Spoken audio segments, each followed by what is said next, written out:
I'm here with old friends, the CIS. Thank you very much, Greg Lindsay and Jennifer, for giving us the opportunity to speak here this evening. I'm reminded by James Boswell's Life of Johnson that he felt, that the great man felt, he said people feel mean about themselves for never having been a soldier. And I've always had this sense of feeling mean about myself for never having been a teacher, because it is such a noble profession. And I'm extremely humbled when I see educators like we've had tonight and on the video talk about this glorious business of what I think is society's most pressing and important calling. On this night, I have to remember the late Professor Helen Hughes.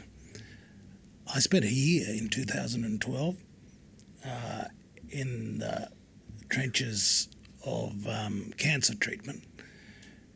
I was kind of out of action for 12 months in this dormitory, dark suburb of amazing great privilege, actually, Sunshine Beach. But it was all dark and the whales were whistling off the coast and the wind was pounding the beach. And I was reading papers from Mark and Helen Hughes about education. And these were my drawings from that dark period when I was starting to think about what we were going to do to expand the cause of direct and explicit instruction.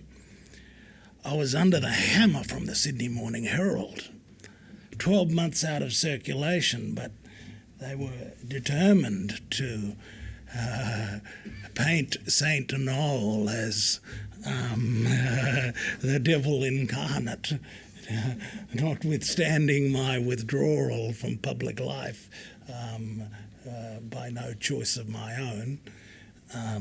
This is a hard business, and this is not a exactly popular cause. I said last night in Brisbane that it's now 60 years since Rudolf Fleisch wrote a famous book called Why Johnny Can't Read in the United States. The solution to education, and particularly the teaching of reading, but not just reading, mathematics, the teaching generally, was apparent to us over 60 years ago, and yet we still have ongoing reluctance to embrace what Rudolf Fleisch had identified back in 1955, and the work of Siegfried Engelmann on direct instruction since 1964, and of course our own National Reading Inquiry in 2005 that told us what we need to do to get Australian children enjoying perhaps the most basic entitlement, the entitlement to be able to read, not just the most basic, the most powerful entitlement. I said last night also, I'm just constantly, as I get older and the distance between my late father and myself grows, I'm ever thankful to his childhood advice. I don't know where he got it from, maybe from the missionary, maybe from some book. But he told me from the earliest childhood that reading makes a full man. It was a quotation from Francis Bacon, and he constantly drilled that into me and my brothers, that reading makes a full man. And that invocation never departed from me and has always sat on my shoulders. It was the best advice he ever gave me. And is one of the reasons why I'm so passionate about ensuring that our children get, and Australian children generally get, the advantage of being able to read.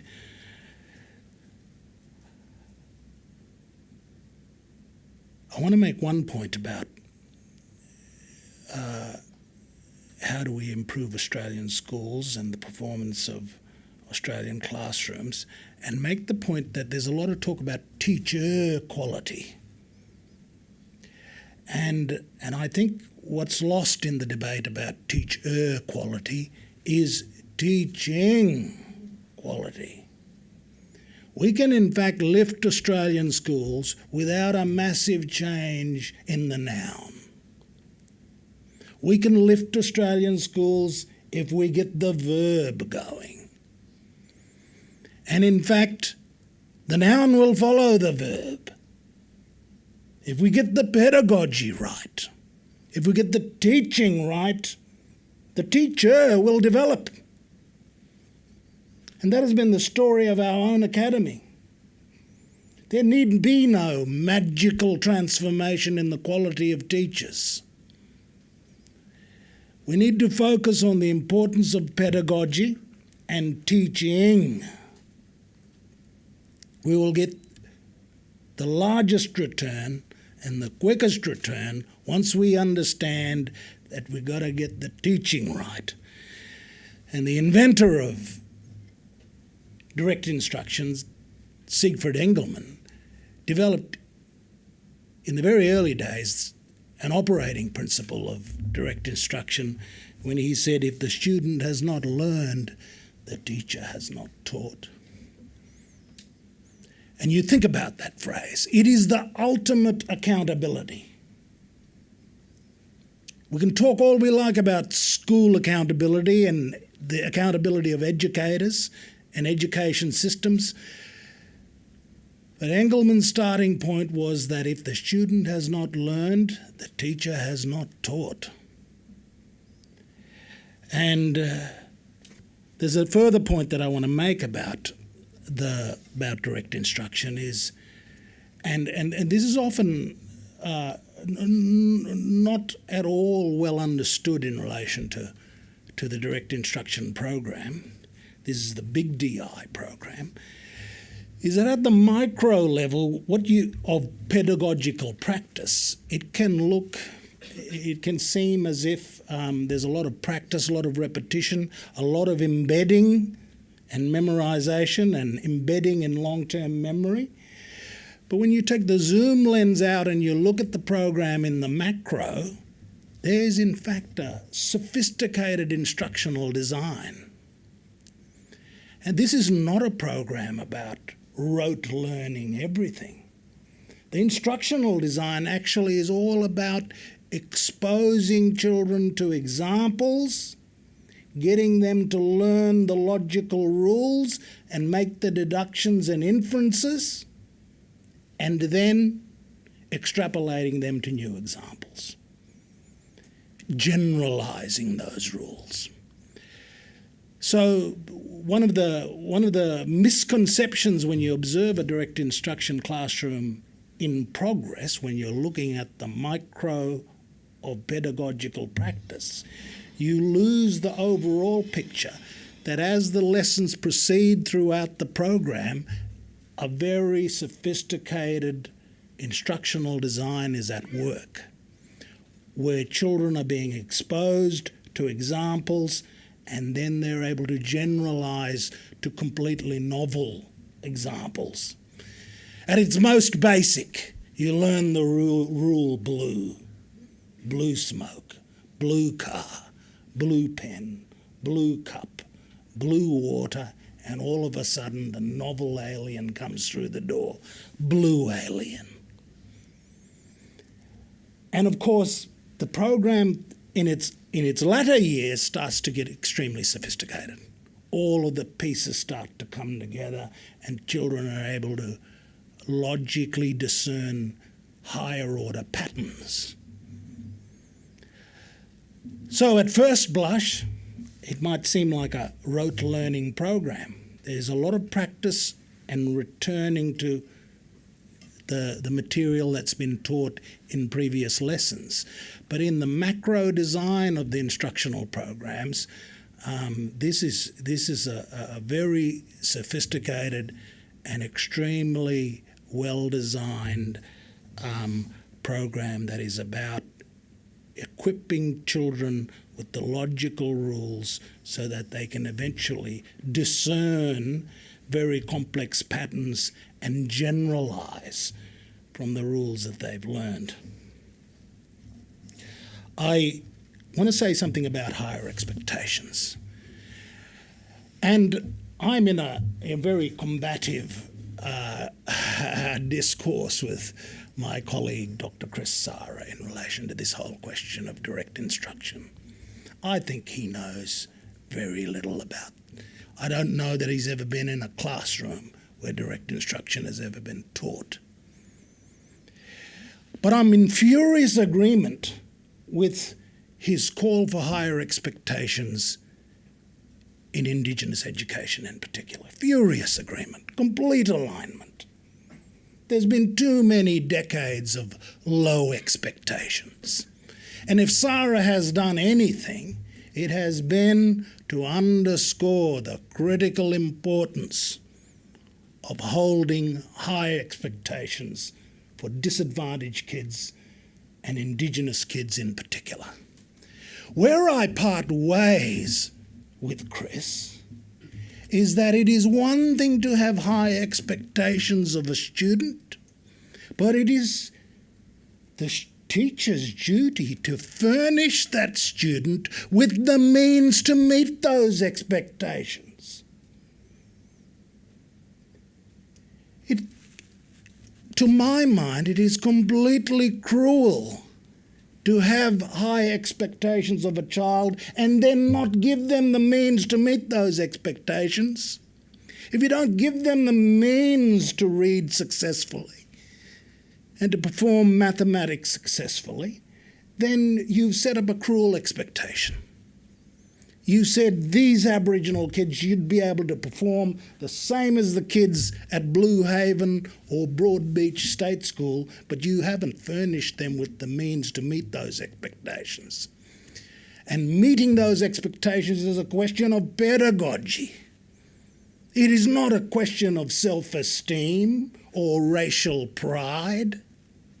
No amount of racial pride and exhortation to that effect will furnish a kid with the means to be able to read. In fact, pride will come when you read successfully.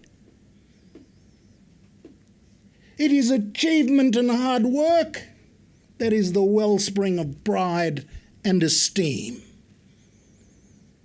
It can't just come simply on the basis of the colour of your skin and some self-consciousness about that. This is where I part ways with Chris. Fundamentally, I'm on the same page in relation to the expectations, but you've got to go further than that. You then have a moral duty to give the child the means to meet those expectations, and this is a question of pedagogy. In fact, Siegfried Engelmann hammered out those pedagogical principles since 1964, and Barak Rosenshine actually compiled the taxonomy. The actual principles of I do, we do, you do, model, lead, test, were hammered out by Engelmann following his commencement in this area in 1964. Finally, I do want to give an opportunity to Phyllis Yunkaporta, my colleague from Cape York Peninsula, who came with me to the United States in 2009 when we were guided by Professor Kevin Weldale from the Multilit program here in Sydney. We had had very promising success with Multilit, remediating students at Cohen. We had a little tutorial room on the edge of the school. We weren't allowed in the main classroom, but at least the department allowed us to run a remedial program on the side of the school in the mid-2000s, and we were so impressed with how the kids were responding to the multi-lit program. The kind of question occurred to us, well, if the teaching in this tutorial room is so good, why isn't it happening down in the main classroom? We had a time of it trying to break into that classroom. It took us a couple of years, and finally Kevin told us that, in fact, the ancestral program of multi-lit was direct instruction.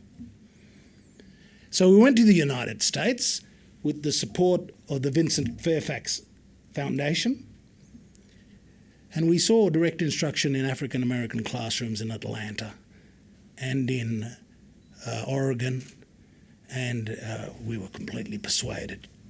Phyllis, myself, and the late mayor of Aurukun, and representatives from Cohen, and we said we're going to bring the program back to Australia. And we put a business case together with the support of the Vincent Fairfax Foundation, and put it to the Queensland government, and we finally got our Cape York Aboriginal Australian Academy established. I think the point has been made by Glenn and Kiriana that we have a full curriculum, not the least of which is our music program. We have a fantastic instrumental music program. Cohen is one of these schools where almost every child is an instrumentalist. Saxophone, trombone, you name it. The James Morrison joined with us as a partner. We made sure we recruited a music teacher, and that music teacher was put through a crash course to go from knowing 2 instruments to knowing 10, and she then had to teach the kids. And Siegfried Engelmann was actually the one who said to me when we visited him in Portland, actually in Eugene, Oregon, Siegfried said, make sure you have a good music program. So we have a fully rounded curriculum, but we are unapologetic about the foundational importance of our direct instruction program. The model of school that we proposed and that we have is what we call a partnership school. It is the closest thing to a kind of charter school that we have in Australia. It's not as hardcore as a charter school in the United States, but essentially it's a public school that is not entirely the responsibility of the public school system. We have a delineation in relation to responsibilities in operating the school. The department's responsibility is to do all of the school operations. They hire all the staff. They are all education department employees, and all of the policies and procedures of running a state school apply to our academy. The teachers remain employees of the system, and all of the finances for operating the school come under the jurisdiction of the department. Moreover, the facilities continue to belong to the state and are the responsibility of the department. We didn't want to get into the industrial operation of the school, and neither did we want to get into the facilities management of the school. What we were concerned about was our side of the partnership being the curriculum and the pedagogy. That is the part that our Cape York Aboriginal Australian Academy, through Good to Great Schools, determines.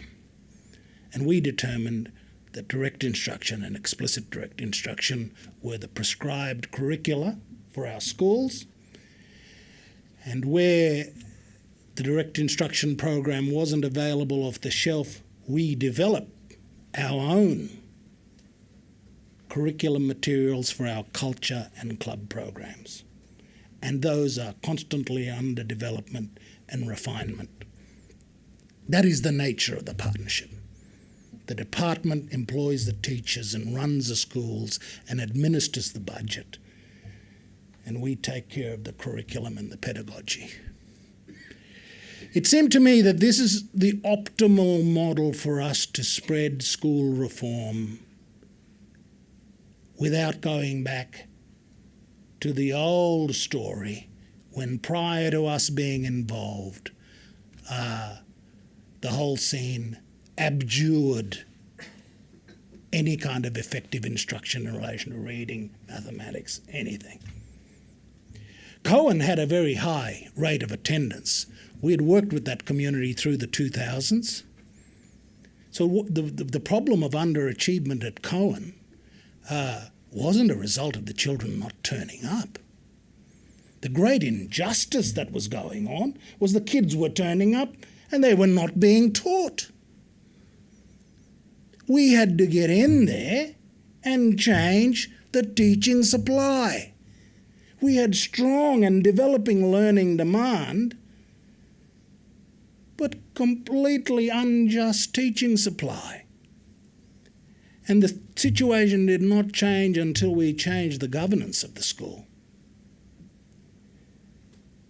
The constructivist and whole language approaches were completely entrenched in remote education, as they are largely throughout systems across the country. And a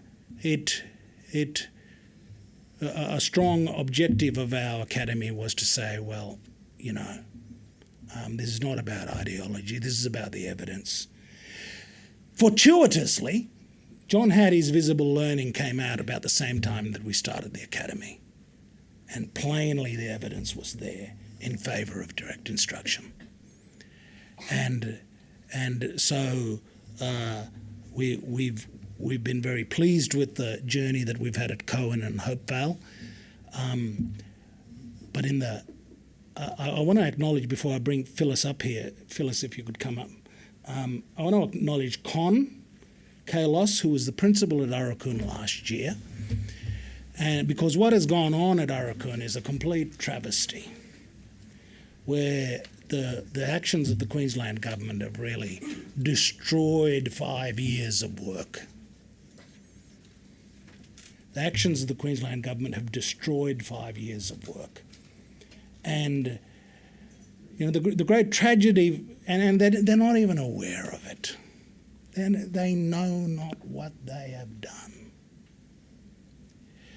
And what Con did last year was, the data shows that we finally hit our straps in Aurukun. Those children were achieving at reading and mathematic rates. They were getting through those DI programs at a tremendous, one program per year, which is what we want. We want the children to complete the program within the allotted time. Getting mastery and progress, they're the two wings of the plane. You want to lift the rate, but you've got to keep the wings on even keel of mastering the material and progressing through the program. And Aurukun's best year was in 2015, when our lesson progress was over one lesson, 1 year's progress in 12 months of schooling. And we're in a state of real flux about what the future of Aurukun is going to be. We've gone a term without the program. We're still in negotiations with the Queensland government about the future of the school there. And all of this because of incidents that took place outside of the school that had to do with law and order and juvenile delinquency and lack of policing. And yet the Queensland government turned it into a question about pedagogy. And we went through 3 months of hell about direct instruction. And, as I say, they know not what they have done in relation to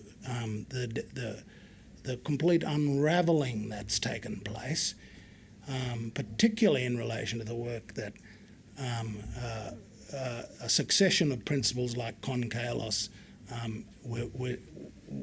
was achieving with the kids from that community. I want to let Phyllis speak in relation to her experience at Aurukun.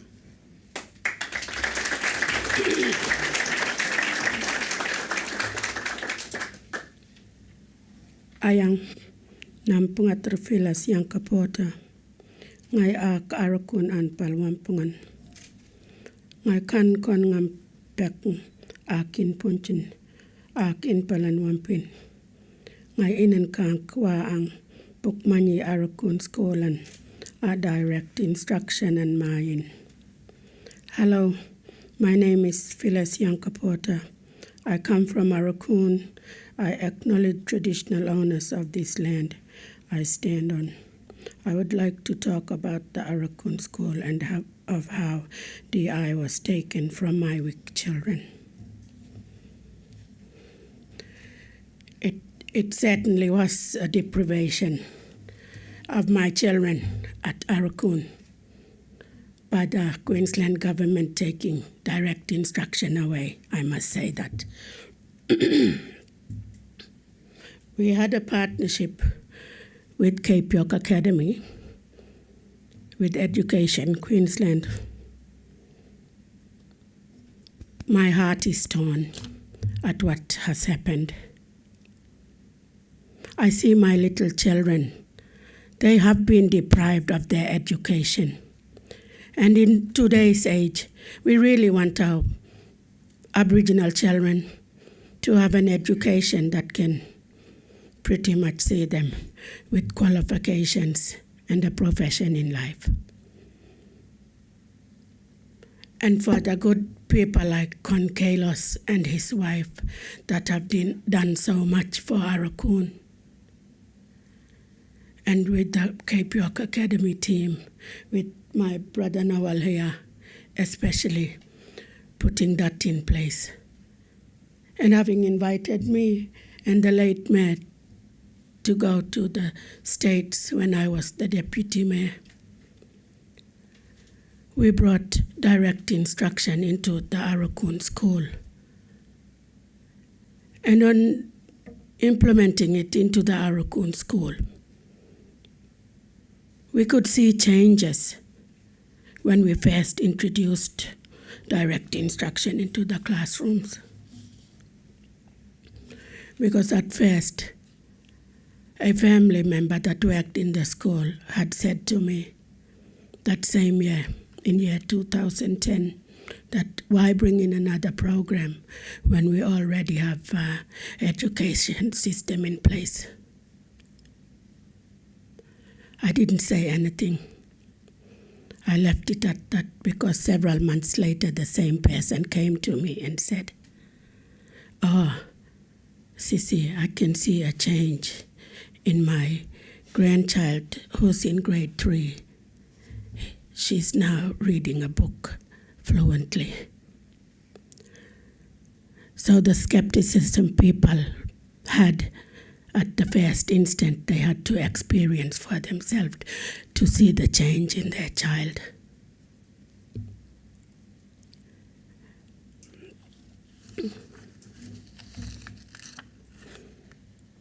My community of Aurukun, as a weak nation, I follow the footsteps of my elders that have been there, I stand up for the community, even though we have our structural leaders in place. They express their views on local government. I want to express my views from the community itself. So I try my best. I want people to listen like the government. Like recently when Anna Palaszczuk, our Premier, Queensland Premier, came to Aurukun, I pretty much told her that don't deprive my children of an education, don't close the school. Because what's going to be there for my weak children if we're not going to have anything of an education, We want people that come to Aurukun to think they can support us properly in taking the notes they sit with, with us and take back to their desks in Brisbane, to pass on the proper words we've said rather than be manipulative of the words they put together and tell the world that what they tell is the truth. Because they're not telling the truth. We are. And it's about time, I think you heard it from the grassroots up. The very person, a weak person, that fully knows what goes on in the community, especially in the school. Because right now, what we face in the school is that our children are not learning. They're not concentrated in the classroom lessons that are pretty much given in while direct instruction was there. When direct instruction was there, every child in the classroom had something to look to. They concentrated on the lesson. Everybody was 100% concentrated and engaged with what the teacher taught. And so I say to the Queensland government to bring back the direct instruction pedagogy and the Cape York Academy to be partnership with Aurukun State School, as it is now called, I guess.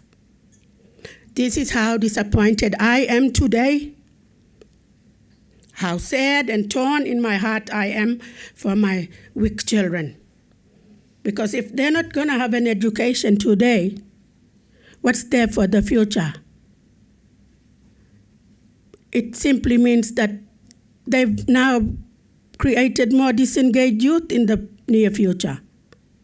We want these weak children to have an education that's proper. And as a weak person, I stand today to tell the truth.